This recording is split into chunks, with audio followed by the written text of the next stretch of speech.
नमस्कार, प्रणाम, राम राम सभी को। तो आज हम 3 दिसंबर के जो इवनिंग के सेट के क्वेश्चंस हैं ना, जीएस के और करंट अफेयर्स के, वो देखेंगे।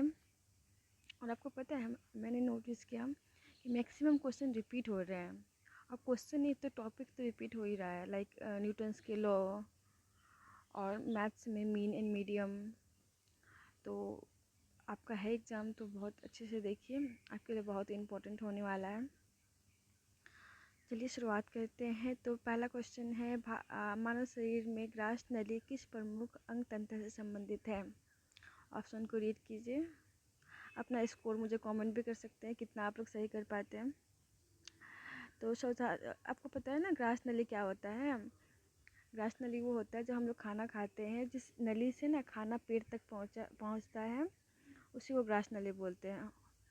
तो वो किसका पार्ट होता है? वो पाचन तंत्र का पार्ट होता है, ठीक है। और बाकी की डिटेल्स यहाँ पे आप लोग देख सकते हैं। सॉरी। उसके बाद नंबर 2 देखिए, जाइलम। जाइलम किस काम का आता है? पौधे में जाइलम का किसके परिवहन के लिए उत्तरदायी है? तो हमें पता है जाइलम का काम होता है पानी, और पानी में, अब पानी को तो नहीं लेके जाएगा ना, पानी में जो थोड़ी ना बोलेगा अरे मिनरल्स को नहीं लेके जाऊंगा मैं। तो पानी में जो मिनरल घुल गया है उसको भी डिफरेंट पार्ट तक पहुंचाएगा, ठीक है। तो ये ऑप्शन जो हो जाता है आंसर।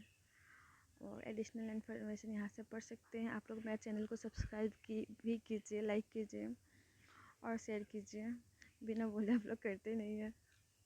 उसके बाद बोला है, निम्नलिखित में से किस लेंस की कौन सी फोकल लंबाई एक डायपोल है ना, फोकल, तो शक्ति वाले लेंस बनाने के लिए आवश्यक होगी, मतलब 1 डायपोल पावर वाले लेंस बनाने के लिए फोकल लेंथ की ज़रूरत पड़ेगी, ठीक है। तो इसका तो पावर इज इक्वल टू होता है हमारा 1/d। Power is equal to क्या होता है? 1/f होता है ना। तो यहाँ पर देखिए सारे आंसर सेंटीमीटर में दिए हुए हैं, ठीक है। इसका आंसर हो जाएगा आपका 100 सेंटीमीटर।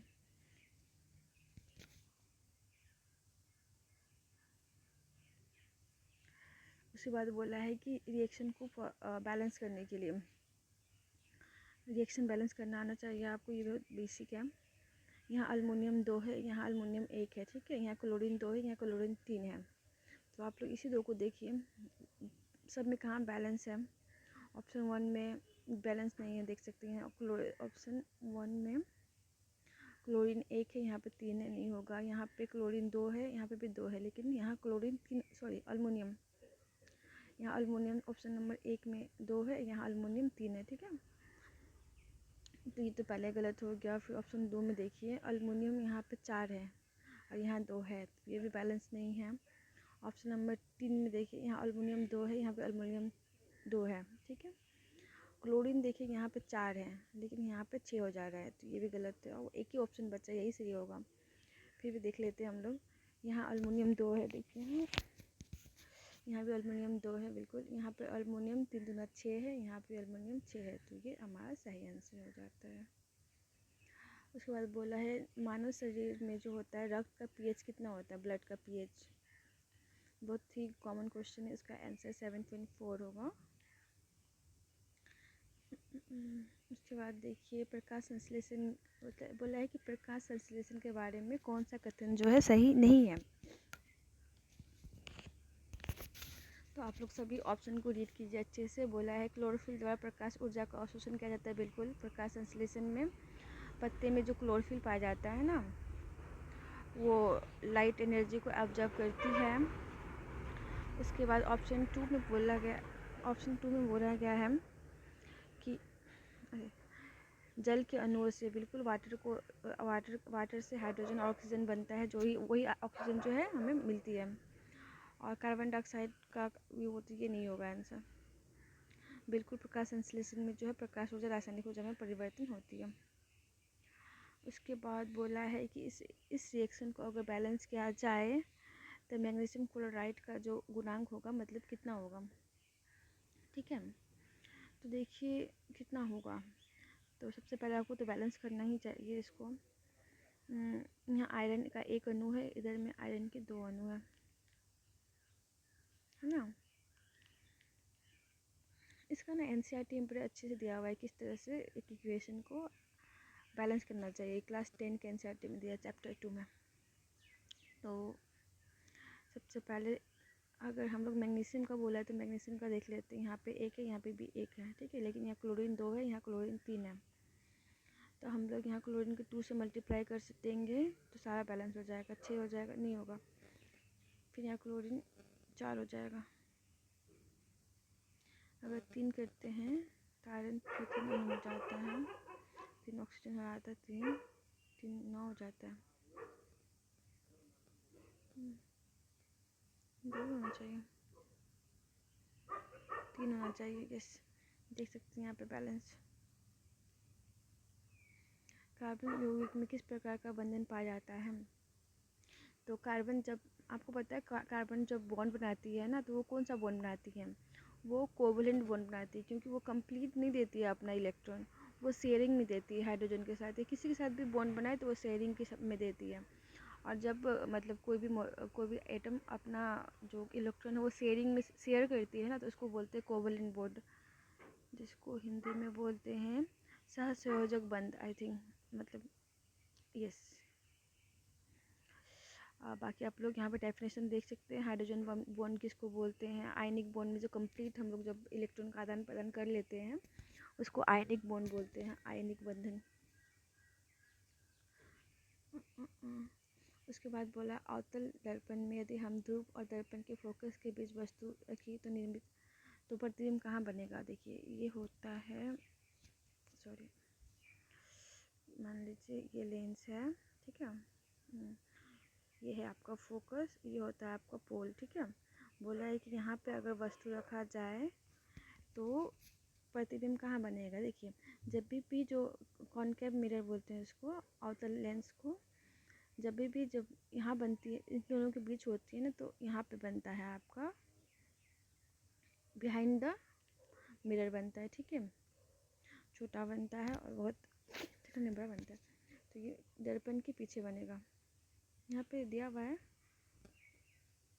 लिस्ट, ये भी देख सकते हैं आप लोग।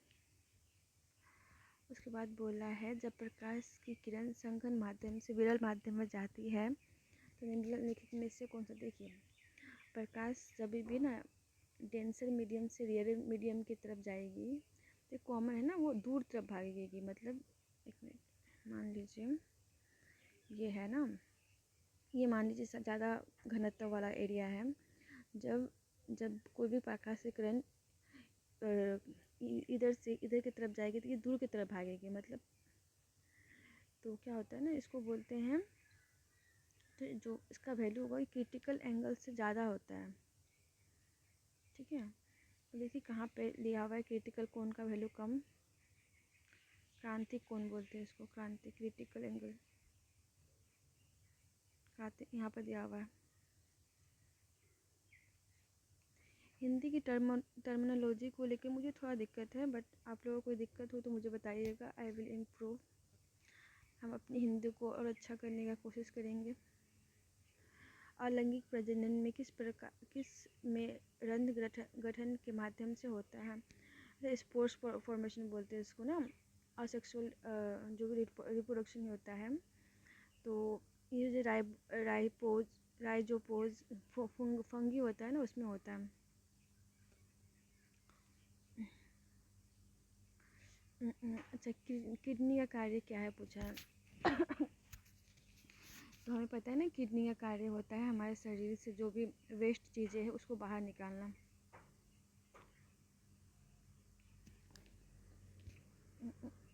निम्नलिखित में से कौन सी मृत कोशिकाएं हैं? फ्लोएम में कौन सी मृत कोशिकाएं हैं? हमें पता है फ्लोएम का जो फाइबर होता है ना, वो एक मृत कोशिका होती है। उसके बाद है न्यूटन की गति के तीसरे नियम, पता है बोला ना मैंने, न्यूटन का नियम बहुत रिपीट कर रहा है, you should to go through it. तो न्यूटन का संवेग का संरक्षण, कंजर्वेशन ऑफ मोमेंटम जिसको बोलते हैं, ये देख लीजिए। जड़त्व किसी वस्तु के किस गुण धर्म पर निर्भर करता है? जड़त्व मतलब जड़त्व, यस, इनर्शिया। इनर्शिया आपका आकार पे, मतलब जितना बड़ा किसी चीज़ का आकार होगा आपको उतना एफर्ट देना होगा उस चीज़ को, मतलब या तो रोकने के लिए या तो उसको मूव कराने के लिए। तो ये आकार पे। द्रव्यमान, मास बोलते हैं ना, मास किसको बोलते हैं द्रव्यमान को मास बोलते, सॉरी मुझे टर्मिनोलॉजी में थोड़ा दिक्कत हो गया। आकार नहीं, द्रव्यमान।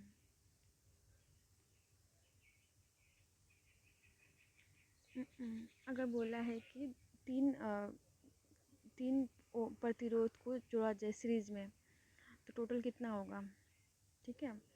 तो हमें पता है कि सीरीज में जोड़ने का जो फॉर्मूला होता है R इज इक्वल टू, ये होता है हमारा R1 plus R2 plus R3, ठीक है ना। तो अगर हम लोग सबको जोड़ देते तो कितना, 3 2 5 1 6, तो ये होगा 6 ओम।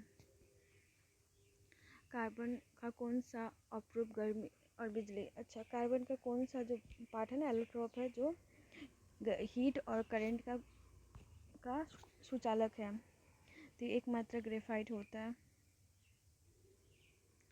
उसके बाद बोला है उस संरचना का नाम बताइए जो एक जंतु कोशिका में प्रवेश से कोशिकाओं को अलग करती है। देखिए यहाँ पर सबसे पहले नोट कीजिए कि यहाँ पे बोला है जंतु कोशिका, ठीक है। अगर ये बोलता पादप कोशिका तो मे भी यहाँ पे कोशिका भित्ति होती, बट कोशिका भित्ति जंतु कोशिका में नहीं होती है। तो इसका राइट आंसर क्या होगा, कोशिका झिल्ली। प्रतिक्रिया के लिए हमें एक समान, अच्छा बोला है कि न्यूटन का कौन से नियम में बोलता है प्रतिक्रिया उसके के लिए हमेशा एक समान विपरीत प्रतिक्रिया होती है। तो ये हमें पता है कि न्यूटन थर्ड लॉ बोलता है। न्यूटन का नियम से पूछ रहा है क्वेश्चन, अच्छा खासा पूछ रहा है। जीवित जीवों की प्रजनन आवश्यक है, मतलब प्रजनन क्यों आवश्यक है, पीढ़ी को बढ़ाने के लिए, उस जीव के एग्जिस्टेंस को बचाने के लिए। निम्नलिखित में से कौन सा यौन संचारित रोग विषाणु के कारण होता है। तो मस्सा जो है ना, मस्सा ये होती है। क्या होता है आप लोग देख लीजिए, और बाकी के बारे में भी। गोलाकार स्तर और समतल स्तर द्वारा पालन किए गए अपवर्तन के नियम, मतलब कि है स्पेरिकल मीडियम हो या प्लेन मीडियम हो, उसमें रिफ्लेक्शन किस तरह का में क्या होगा, समान होगा, असमान होगा, कि टेम्परेचर के एक दिन बदलेगा, या इनमें से कोई नहीं होगा। तो इसका सही आंसर होगा आपका ऑप्शन 1 करोड़ 7 करोड़ यहाँ पे दिया हुआ है, देख लीजिए। उसके बाद बोल रहा है जब कोई प्रतिरोधक को नहीं, अच्छा मतलब जब प्रतिरोध को ना जोड़ा जाए सीरीज में हम लोग जोड़ते हैं ना, R is equal to R1 plus R2 plus R3 डेट इस तरह से, तो क्या होगा, तो बढ़ता है, ऐड करेंगे तो क्या होगा, बढ़ जाता है ना, बराबर क्या होगा, व्यक्तिगत प्रतिरोध से अधिक, बराबर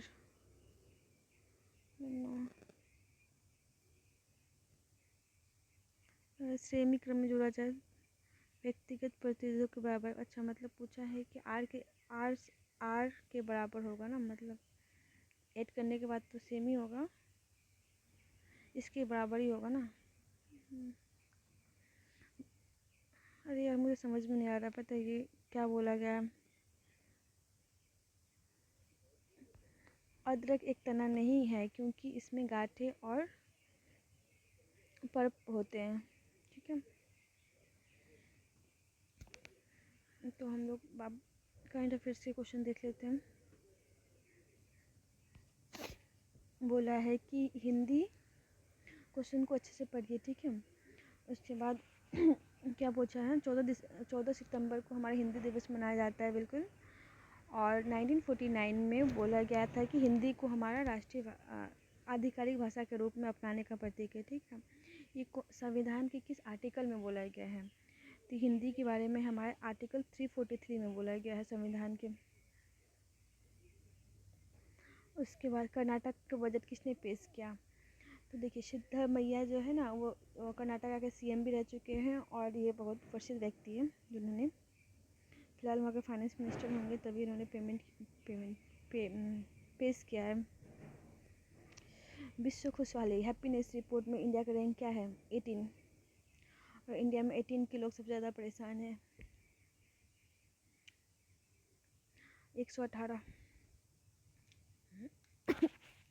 उसके बाद है अच्छा, CJI मतलब chief justice of India, Sanjeev Khanna के बाद 52nd जो चीफ जस्टिस ऑफ इंडिया कौन बने? तो हमें पता है न्यायमूर्ति BR गवई बने थे ना, भूषण रामकृष्ण गवई। उसके बाद बोले प्रधानमंत्री रखी गई प्रधानमंत्री मत्स्य संपदा योजना के तहत किस राज्य को पहला एकीकृत एक्वा पार्क मिला? ठीक है, सबसे पहला एक्वा पार्क जो PM मोदी जी ने इनोग्रेट किया है वो क्या है आपका? नागालैंड में। आपको अगर वीडियो अच्छा लगता है तो मेरे चैनल को बिल्कुल सब्सक्राइब कीजिए, ताकि मुझे मोटिवेशन मिले और वीडियोस बनाने के लिए। उसके बाद देखिए एकता ही की प्रतीक, अच्छा यूनिटी है ना, स्टैचू ऑफ यूनिटी जो है, जो गुजरात में है, उसको डिज़ाइन करने के लिए महाराष्ट्र गवर्नमेंट ने एक पुरस्कार दिया है। तो पूछा है कि किसने स्टैचू ऑफ यूनिटी जो है किसने डिज़ाइन किया था? ठीक है, तो उसका नाम है राम सुतार, उनका नाम है राम सुतार। ठीक है, और बाकी इनका डिटेल्स यहाँ पढ़ सकते हैं। 2026 में एशियाई गेमों की मेजबानी कौन देश करेगा? बताइए बताइए बताइए, कौन करेगा? जापान करेगा, जापान पान खा के।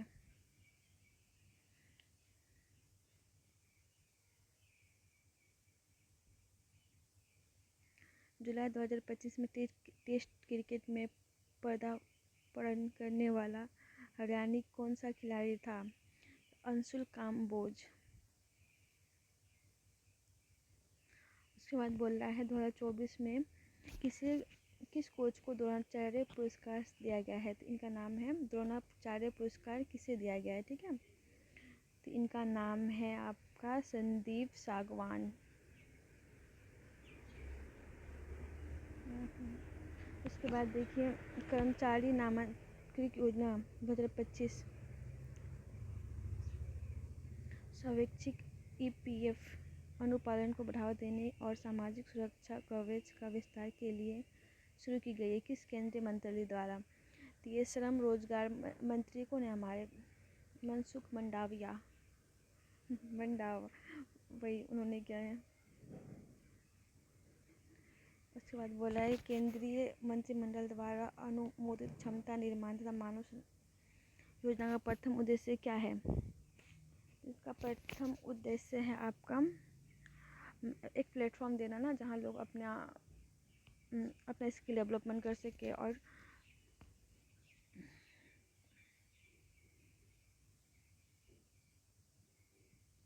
उसके बाद है आयोजन और विदेशी विधायक 2025 में कौन सा अधिनियम निरस्त करता है? तो ये जो है अभी नया एक पेश किया गया है। ठीक है, आयोजन और विदेशी विधेयक 2025 जो किसको रिप्लेस करता है बोला है? तो ये जो है ना गवर्नमेंट संशोधन 2005 का जो पासपोर्ट निवेश अधिनियम 2020 का जो है उसे रिप्लेस करता है, पासपोर्ट अधिनियम। ठीक है,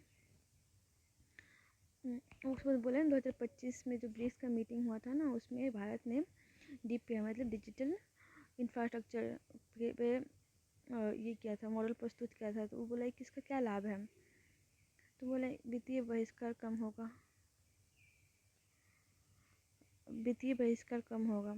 जब इंडिया में ही जब देखिए इंडिया में बहुत ज़्यादा पॉपुलेशन है ना, अगर इंडिया में ही अगर सब कुछ डिजिटल जो भी चीज़ें वो इंडिया में ही बनेंगे तो बाकी देशों पे डिपेंडेंसी कम हो जाएगी।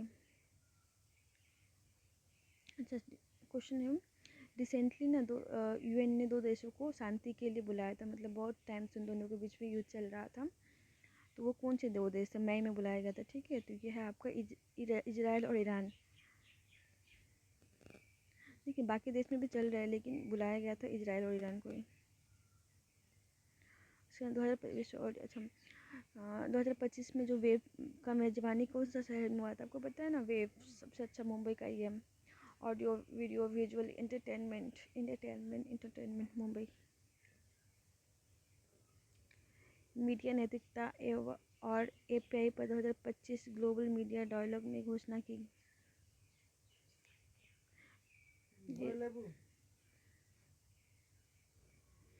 इलाहाबाद और कहाँ आयोजित किया जाएगा? हैदराबाद। पृथ्वी विज्ञान मंत्रालय 5 किसको? इसका मुझे समझ में नहीं आ रहा है। इसका ESSC है, ठीक है, इंग्लिश में है ESSC, मतलब अर्थ सिस्टम साइंस कॉन्फ्रेंस, ऐसा कुछ है। साइबर अपराध के खिलाफ बिल्कुल होना ही चाहिए था, है ना, कन्वेंशन में तो होना ही चाहिए था। मतलब साइबर क्राइम बहुत इतना बढ़ गया है कि इसके ऊपर एक ऐतिहासिक कन्वेंशन तो होना ही चाहिए था। तो कहाँ पे हुआ? हनोई में हुआ। और लास्ट क्वेश्चन है आपका, तमिलनाडु के किस अभिनेता को पद्म विभूषण से मिला? तो ये आपके अजीत कुमार जी। मेरे चैनल को सब्सक्राइब किए बिना मत जाइएगा, नहीं तो पाप लगेगा।